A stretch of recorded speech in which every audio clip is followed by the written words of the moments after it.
Hey, what's up, people? Welcome back to my channel. My name is Desmond Z, if this is the first time that you've ever seen me. Today, I'm going to be talking to you about books that are a bit out of my comfort zone, things that I wouldn't normally go for. You know, every now and then I like to step outside. And mix it up a little bit. Maybe I'll find something that really, that tickles my fancy, lights my fire, cranks my gear, you know?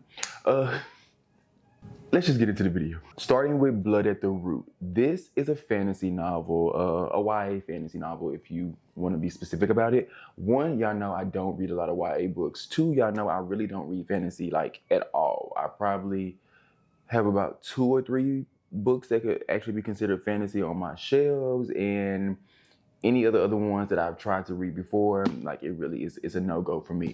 But Blood at the Root is about this 17-year-old kid named Malik. When he was 7, his life completely changed. He was at home with his mama, right? He was at home with his mama, and some things went down, and he ended up in foster care, and he's just, been bouncing around from here to there, left, right, in and out, or whatever, right?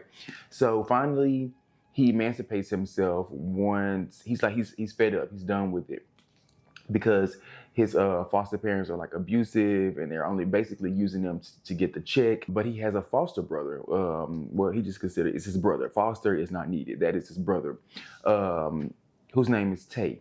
And he wants to get Tay out of that environment. He wants to take Tay from his foster parents' house because obviously, like I said, they're not good people. And so he takes him, they go on the run, and he ends up finding out that he has people that have been looking for him, family, they love him, and they just want to bring him in. He ends up going to basically an HBCU for a bunch of students with magical powers. And here he learns more about who he is, where he came from, and there's also like other dark forces that are a threat to him and all those that he cares about. So Malik's whole goal is taking care of his brother, making sure he's safe, and just figuring out who he is. Like, he's 17, he just needs to know who he is. But then he has like these magical powers, and they just add a whole bunch of extraness to everyday life for a 17-year-old. And it was cool. It was cool. I will say this book is very black. This book is very black.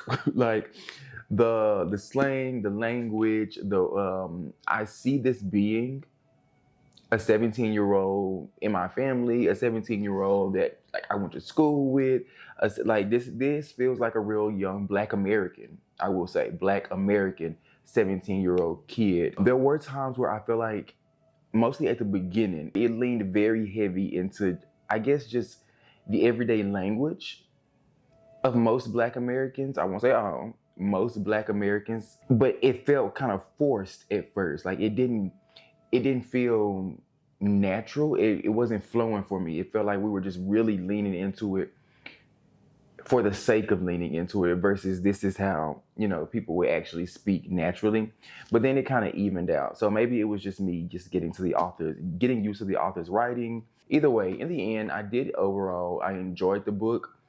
There were parts where I felt like we weren't really going anywhere. We weren't really doing anything. And that happens with me with a lot of novels. We get to a point where I feel like it kind of is dragging. It's dragging. Like we need to pick it up a bit. And I felt like some of it could have been cut out. I know. I say that about almost every book, but it's true. It's true. I feel like y'all would hate me as an editor. You would hate me because I'm getting that motherfucking red pen and we don't need this. We don't need that. Get this out of here. You don't need that. But it's true. It's true. It's true. Also, I recognize that I am not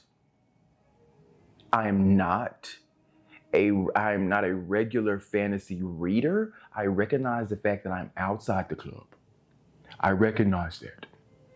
I'm acknowledging of why I was invited, but I also understand that most fantasy books are part of a series. This is the first installment of a series. So, it could just be, the whole world building, as y'all say, the whole world building, the setup, the foundation.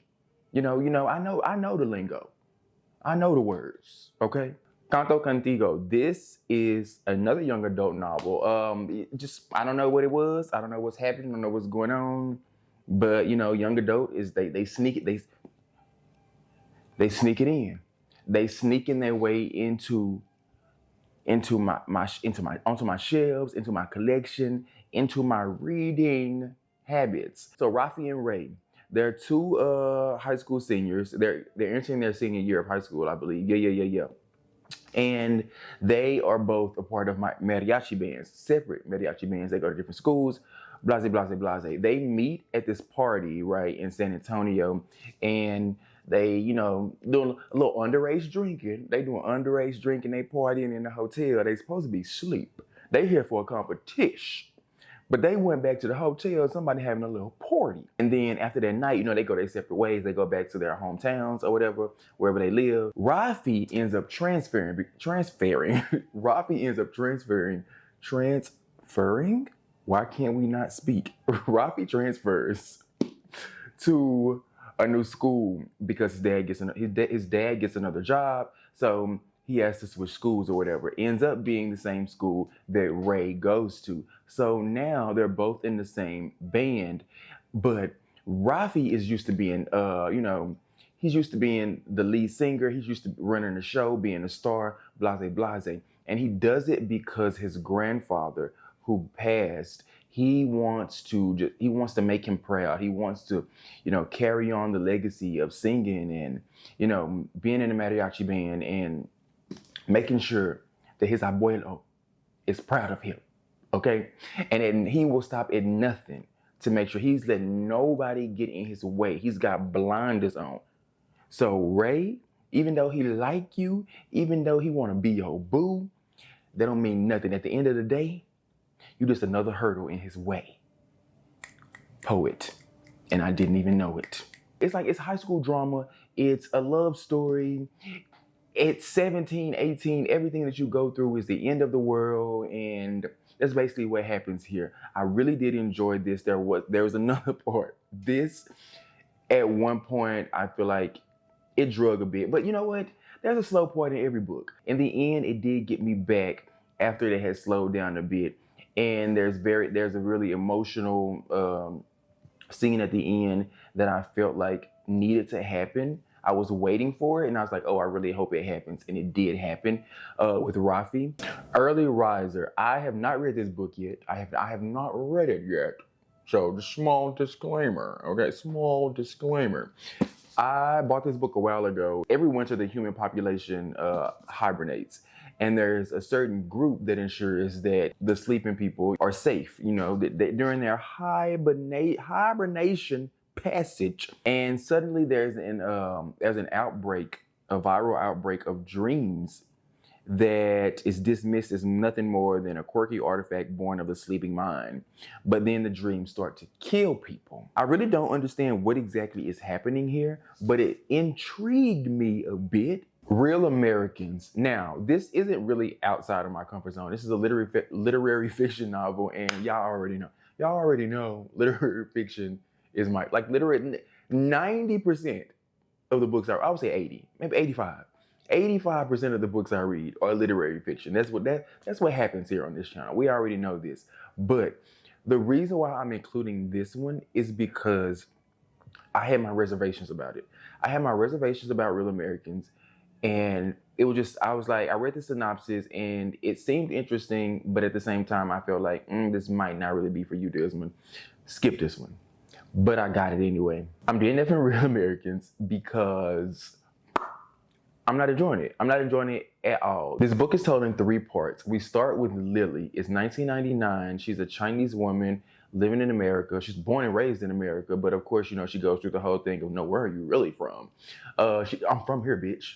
So she was raised in Florida by her parents who spoke nothing but English in their home, and they never had anything outside of American food in their home. They had cheeseburgers and French fries and all this. So her parents have already raised her to assimilate. Once she moves to New York, she has this internship where she's working at this job, not getting paid, in New York City, and she meets this guy at her job. He actually is the nephew of her boss. And, you know, a little romance sparks. He's a white guy, super rich. There's a whirlwind romance. And basically she starts assimilating. You know, she's married to this white man, and she has two other Asian friends who are married to white men as well. And there's questions about class. There's questions about, you know, race. And she wonders, she second guesses herself about the things she's doing, the decisions she's making or whatever. And it starts off, it's cool. I'm like, okay, I see a nice little setup here. And then it would just, basically we go nowhere, in my opinion. I feel like it's just, okay, you married a white man. What else is new?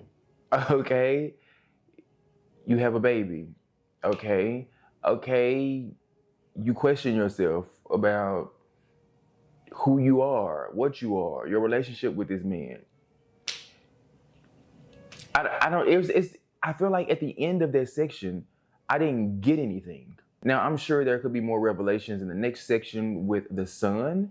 And that's not a spoiler, by the way. It literally tells you in the synopsis that this book is, first it's Lily, then we hear from, you know, Lily's son, and then I believe the last part is her mother or whatever. I don't remember. I started the beginning of the second section, and I was like, you know, just know what? I probably got like a paragraph in. I was like, you know what? I'm tired from the first section that nothing actually really happened. Like, I feel like we spent too much time with Lily. I did all that, and nothing really happened. So now I got to spend more time with the son. Like, had it been condensed, maybe. Had it been alternating timelines, maybe. Because one, y'all know how I feel about when it is told more like interconnected stories, where this section is this person, this section is that person. You already treading with me on that.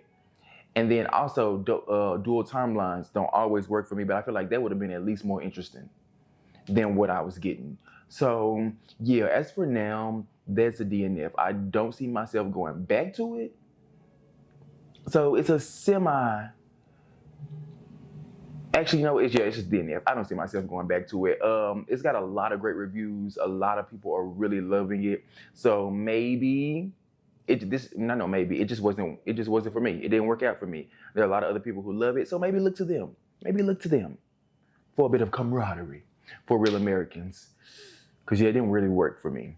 There's another book called The Ministry of Time, where basically this woman, I forgot exactly what that book is about. I just started it, and I don't know, it ain't looking too good. A time travel romance, a spy thriller, a workplace comedy, and an ingenious exploration of the nature of power and the potential for love to change it all is what this is supposed to be about. They pull different people from different points in time, 1876, 1932, blase, to come together to work on this project about time travel or whatever. And supposedly the main character falls in love with this man who was poor from like 1875 or something like that. He was in a war, something. I don't know. It's a lot. It's a lot going on. And I don't know. I'm not sure. We gonna see. And yeah, that's it. That's all I have for y'all in this video. I'm trying to, you know, step outside of my comfort zone. And but that literary fiction, it just grabs me. It grabs me. Literary fiction and thrillers. They do grab me. And they don't want to let me go. I don't know why I'm doing the Wakanda / X-Men pose. I don't know what's going on. But yeah, that's it. Thank y'all so much for watching. If you enjoyed this video, give it a thumbs up. Subscribe if you are not subscribed. I will see you in my next one. Thank you for watching.